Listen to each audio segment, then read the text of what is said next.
je sais pas. Je me souviens plus. Je sais pas s'il y a une signification spécifique. Je sais qu'on doit pas couper en fait, le maître, il doit rentrer du pied droit et passer par la droite. Et les disciples, ils doivent rentrer du pied gauche et passer par la gauche. Et donc, ils doivent pas couper cette ligne. Et si, par exemple, s'ils veulent aller voir le maître, il faut qu'ils fassent tout le tour et qu'ils arrivent là.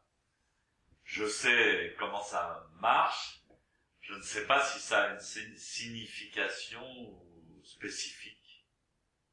Je pense que c'est un choix. Et puis c'est bien de se concentrer quand on rentre et quand on sort. Alors donc quand on sort du pied droit et le maître doit sortir du pied gauche. Ah bon, c'est des trucs symboliques qui se sont transmis. C'est Dogen qui a expliqué tout ça, enfin les manières convenables. Donc comme on n'a que deux pieds, il faut bien en choisir un. Ainsi qu'à côté. Donc effectivement, ça évite. Alors, comment je pourrais... Ouais, on apprend quelque chose en rentrant dans le dojo, cet ordre, ça pourrait ressembler à de la maniaquerie, en fait. Tout ce rituel quelqu'un qui est c'est maniaque, hein. Donc d'enjamber la poutre, de rentrer avec le pied gauche, de pas laisser les bras ballants, de faire le tour par là. Il y a tout un code précis de comportement qui finalement est complètement imprégné au bout de pas mal d'années. Et c'est vraiment le dojo et c'est spécifique au dojo. Parce que par exemple, moi je fais zazen chez moi dans une pièce réservée à ça, mais c'est pas un dojo. J'ai d'autres règles, d'autres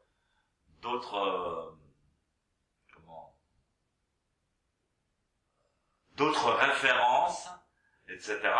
dans ma pièce. Mais le dojo c'est vraiment spécifique et ça se pratique à plusieurs. C'est très puissant et je crois que ça laisse quelque chose dans la vie.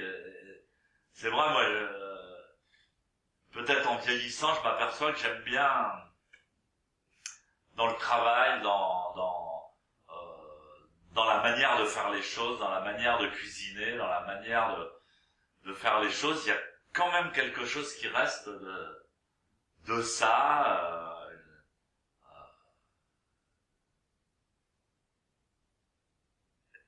Essayer de faire une œuvre d'art qui a un commencement et une fin, une direction, un point final.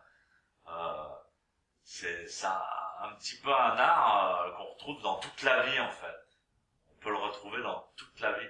Et moi j'apprends beaucoup du Japon. J'ai beaucoup appris au Japon et des Japonais et de la vie quotidienne japonaise. Parce que si les Japonais ne sont pas du tout intéressés consciemment par le zen, ils savent ce que c'est quand même, tu vois, au Japon. Mais la civilisation et la manière de vivre et les petits détails de la vie des Japonais est complètement imprégnée par ces manières du dojo, par le dojo et par le zen. C'est assez impressionnant. Donc j'ai vu ça dans différents détails, par exemple dans les tissus.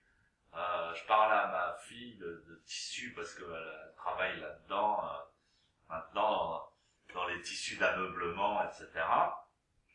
Et on a été donc à une foire très importante des tissus, etc. Et moi, il y a des tissus qui m'ont fait complètement halluciner, qui étaient comme le kessa, et qui venaient d'Inde, etc. Et en fait, c'est une tradition. Tu vois, le kessa, on parle des disciples du Bouddha qui cousaient leur kessa, etc. C'est resté en Inde depuis 2500 ans, et au Japon aussi, les dames dans les maisons, elles prennent les vieux tissus complètement foutus et elles les cousent en contrepoint, exactement comme le kessa, et tu regardes ces tissus. Alors pour nous qui faisons du zen et qui sommes imprégnés de ça, on dit oh ce que c'est beau, ce que c'est beau, ce que c'est beau. Mais c'est une tradition qui s'est complètement perpétuée dans les petits villages au Japon. Il y a des petits magasins de tissus, de kimonos, et tout est cousu à la main. Enfin, c'est une tradition qui s'est vachement transmise, et c'est important. J'ai essayé d'écrire un projet que je continue à travailler sur l'athéisme. Sur l'athéisme par rapport aux religions fanatiques qu'on voit actuellement, où ils imaginent que... Alors moi j'ai écrit, moi je suis athée. Je crois pas en un Dieu qui soit quelqu'un et qui habite dans le ciel, et qui favorise une partie de l'humanité au détriment d'une autre. Je crois pas en cette merde. J'estime que c'est une maladie mentale collective, et que ça m'intéresse pas. Et la science est suffisamment avancée pour savoir que c'est un délire. Et donc il n'y a pas quelqu'un dans le ciel. Dieu, il est partout en toutes choses, mais il n'y a pas quelqu'un. Et s'il y a quelqu'un, ben ce quelqu'un c'est toi, c'est moi. Tu vois? S'il y a quelqu'un à aimer et quelqu'un à rencontrer, c'est nous. Il y a une relation intéressante. Et je disais, mais voyons, alors ils parlent tous comment ils appellent ça, la laïcité. Et je dis, la laïcité, c'est un monde de gens blasés qui n'ont plus d'éthique. Ils savent plus que, ils n'ont pas d'éthique fondamentale. Et en fait, ce qui remplace l'éthique maintenant dans notre société, c'est le politiquement correct. C'est-à-dire, c'est pas une éthique, c'est la pensée collective du plus grand nombre. Mais De Gaulle, il disait, le plus grand nombre, c'est des cons. Tu vois.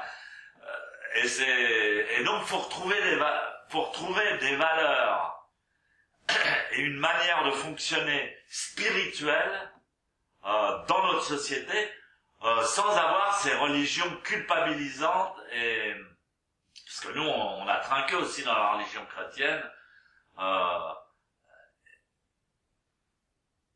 et donc ce comportement qu'on a en rentrant dans le dojo, ce comportement qu'on a en apprenant à coudre le kessa, enfin en apprenant du zen en tous les cas, c'est comme le fil d'Ariane, tu sais,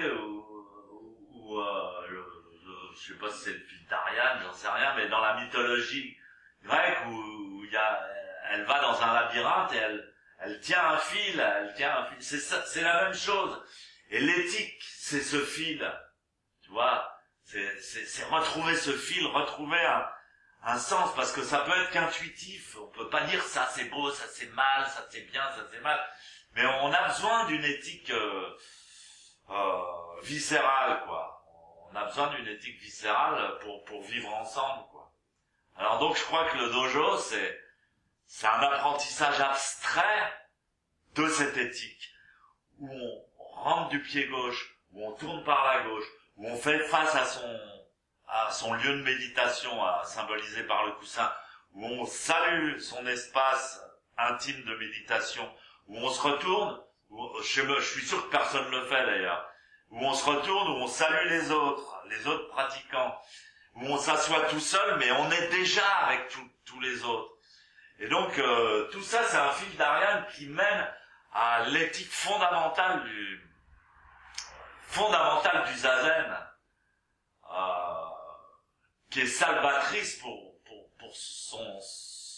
son âme éternelle, et où on retrouve au fond de ses viscères la vraie morale, la vraie éthique, et bon, c'est hyper important. Et la vraie éthique ne peut pas être séparée de l'amour. Tu vois, c'est une relation c'est une relation d'amour. Alors donc tout le comportement de rentrer dans le dojo, il faut y faire bien attention. En fait, on salue son coussin, on se retourne, on salue les autres, on se retourne, on fait le tour par la gauche de son coussin, on s'assoit bien, on se balance de droite à gauche, tout ça. Et puis quand on est immobile, on salue, et puis ça commence, et puis là on bouge plus. Ah, c'est tout un cérémonial extrêmement important que on le comprend avec son corps. Enfin, je l'espère. Voilà. D'autres questions? Je sais pas quelle chose.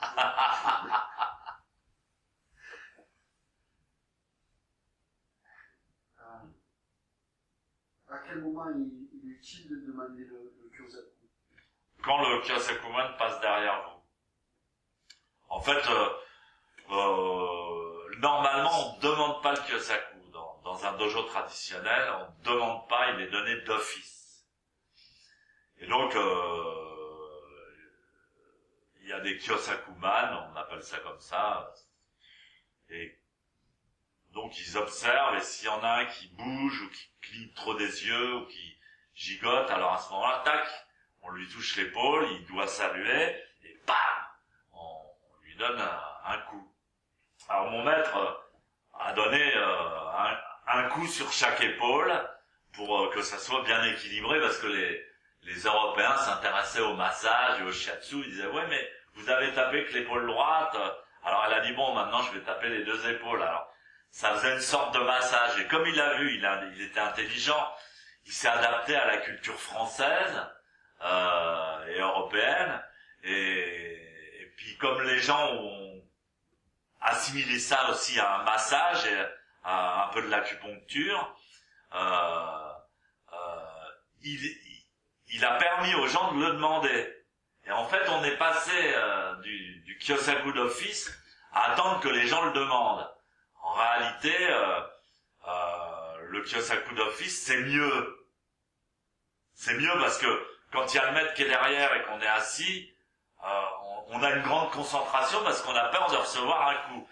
Mais maintenant qu'on n'a plus le droit à la fessée dans la société européenne, si on donne le Kyosaku d'office aux gens dans le dojo, ils peuvent porter plainte pour coup, etc. Donc c'est important de dire non mais il me l'a demandé, je lui ai donné mais il me l'a demandé. Alors là on rentre dans une relation sadomaso, c'est déjà mieux. Et alors donc on demande poliment le Kyosaku à l'intuition, pas quand le Kyosakuman est à l'autre côté du dojo, mais quand il passe juste derrière. Et là voilà, on essaie de se synchroniser, de pas trop penser. Voilà, merci beaucoup.